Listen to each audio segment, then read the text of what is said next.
Yo, what's up mga kasipol? Po to this video mga kasipol. Ako ay magtapon muna ng basura mga kasipol. At i-ano ko lang muna ito, itali yung basura natin. Kung lang muna natin. Magtatapon ako ng basura. Daling mabubulok at masira. Yung tatapon na yun mga kasipol. Pusos na to. Yung nasubrahan sa crispy fried chicken. Ito yung mga nilutuan ko ng fried chicken, yung mga oil. At kailangan ko dito ilagay sa basura mga kasipul yung mga oil. Dahil dito, hindi pwede dito sa lababo.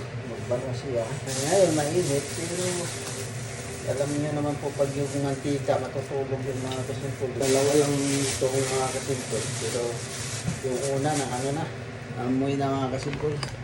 At magkuha lang tayo ng sombrero para lalabas dito. Hindi na ako magmas. Yan. At magtapon lang muna ako ng basura mga kasipul. Bago babalik at magpunas. Lalabas lang muna ako dito sa bahay. Wala pang punas dahil kararating lang galing work. Tapos nagluto ko agad ng baon ng anak ko. Bisikleta lang pala yung anak ko. Kala ko lang nagbike lang pala yun.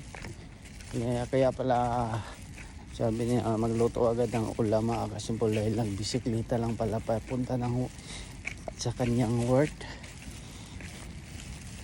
Paano ngayon wala akong bisikleta dapat. Sus. Ayun. Dito na ako sa basurahan mga kasipul. Tatapon ko lang mamaya. Ano po yung basurahan namin. At ako'y papunta na doon sa bahay. At pauwi na.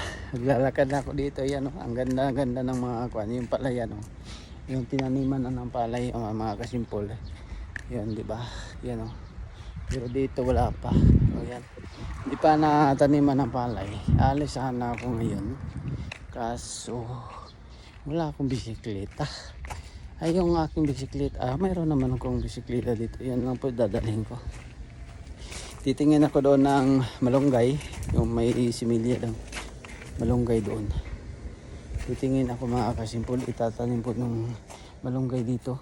Yan, diyan ko po ilalagay yung isa. Pag kung dalawa yung mabili ko, dito ko po ilalagay yung isa. Dito yan.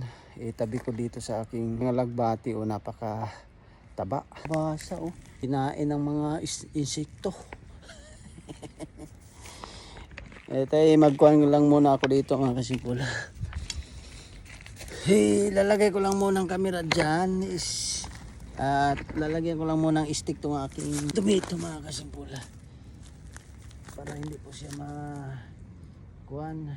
Yan dito. Lagay tayo ng stick. Yan. Tapos tatalian ko lang siya mga kasipul.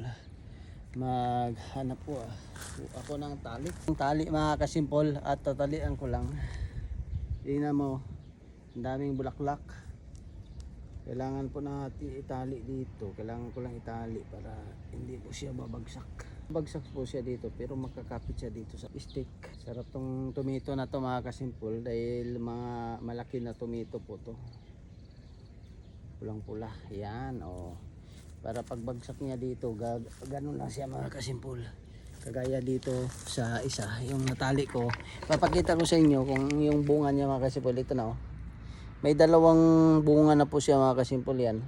Malaki at saka yung isa maliit pa. Di ba? Ang sarap yan. Sarap yan kakainin mga kasipul. Ngayon, aalis sana ako. Yan pinutol yung aking ampalaya. Mataas na sana. Ganito nakahaba yun Yan. Bili na naman ako ng isang ampalaya nito. Papasok muna ako sa loob mga kasipul dahil magbihis. Yan, papasok lang muna ako dito. Ayan pala, wala palang ito ng bata na yan. Bisikleta, malapit man lang yung tatarbawan ng anak ko mga kasipul. Ayan po mga kasipul. Hanggang dito lang po yung ating video at maraming salamat po sa inyong lahat.